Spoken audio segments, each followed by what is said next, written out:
Let's look at this quote by Joe Dispenza from the book Breaking the Habits of Being Yourself. True empowerment comes when we start to look deeply at our beliefs. We may find their roots in the conditioning of religion, culture, society, education, family, and the media. What does this mean? This generally means that if we want to change, we need to look deep within. We need to have a deep introspection session where we get to question all of the things we believe to be true, all of the things we believe to be not true, and start to weigh the differences of our beliefs in correlation to what we want to achieve in the future or who we want to be in the future. Now, as I speak, I am just a patchwork quilt of all of the things that I've mentioned. So I have inside of me bits of my family. I have inside of me bits of the experiences that I had in school, education. I have inside of me bits of the things that I learned from religion. I have inside of me bits from the interactions I've had with my friends. All of those experiences, all of the things that I've lived in the past have come and become have joined themselves and become one, which is me, a reflection of all of the experiences that I've had in the past, or you, the experiences that you have had in the past, all of them. So we are all just a patchwork quilt of all of the experiences that we've lived in the past. So your beliefs, the foundation of your beliefs are definitely related to your parents, could be your the people around you, your friends, whatever it is. Let's look at a life of a normal person in this world. We could say, let's give an example of John. Okay, I love that name. I have a friend called John. I don't know if he minds me using his name as an example, but I love that name. I love using that name as an example, and I don't think I'll stop anytime soon. Let's look at John's life experiences. So, John was born into a Catholic household, both parents with him. Mom is very religious, John's mom in this case. His father was a very religious man as well. So now we have a stable foundation. We have the parents and we have John, who is brought up in a Catholic household. So he is going to be influenced by religion. So the church he goes to, he's going to meet people at the church. He's going to interact with people at church. He's going to make friends at church. There are going to be people he likes and dislikes at church. Then John has to have a certain behavior at home. He's going to act a certain way when he's at home. He's going to speak a certain way when he's at home. He's going to do things a certain way when he's at home.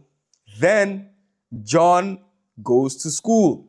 So can you see now? We have three influences that could be a foundation for John's personality or for who John eventually becomes in the future.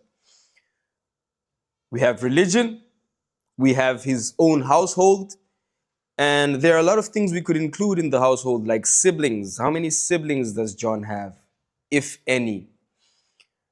So we have religion, his household, then we have education. Now, we have three things that could influence John into becoming a certain person. And John will never notice that his values and the things he believes to be true, ever since this game of life started for him,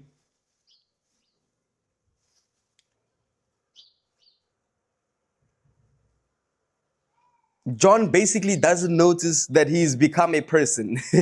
he, bro, it's difficult to speak about awareness and being conscious. It's hard to explain this concept to people who haven't awakened or who have not yet experienced the power of being conscious or aware. And it's not your fault up until you are aware of who you have become. So if you have become a bad person, or if you have turned out to be a mistrustful person, or you have turned out to be a dishonest person, or whatever negative behavior that you have within that you cannot find the roots, it's not your fault. It's definitely your external environment or whatever it is we could blame, up until the point where you have become aware. So your life starts to change when you become aware, because now you don't start to blame other people, you start to blame yourself. And John noticed that because he was raised in a Catholic household, he needs to treat people in a certain way. Okay, so he has certain stereotypes, he has certain beliefs that were enforced by his peers, that were enforced by his colleagues, that were enforced by his religion and the people he interacts with at church, and all of those things, his friends, and blah blah blah. It all becomes a patchwork quilt of the experiences that we've lived with, the people that we've lived with.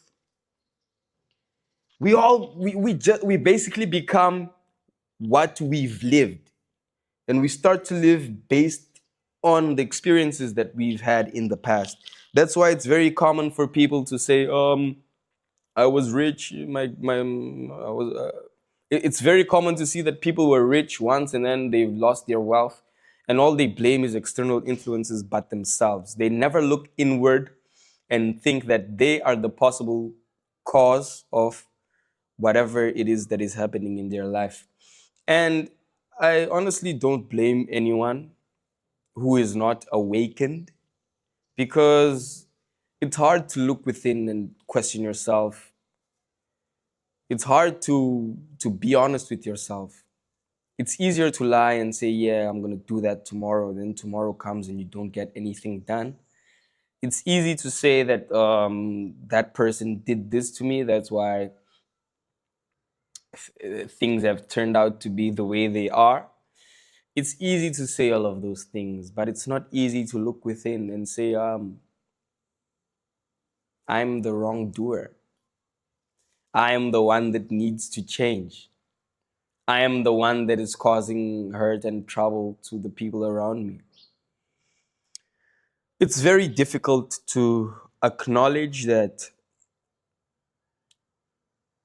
you are the cause of bad circumstances. And I wouldn't necessarily say that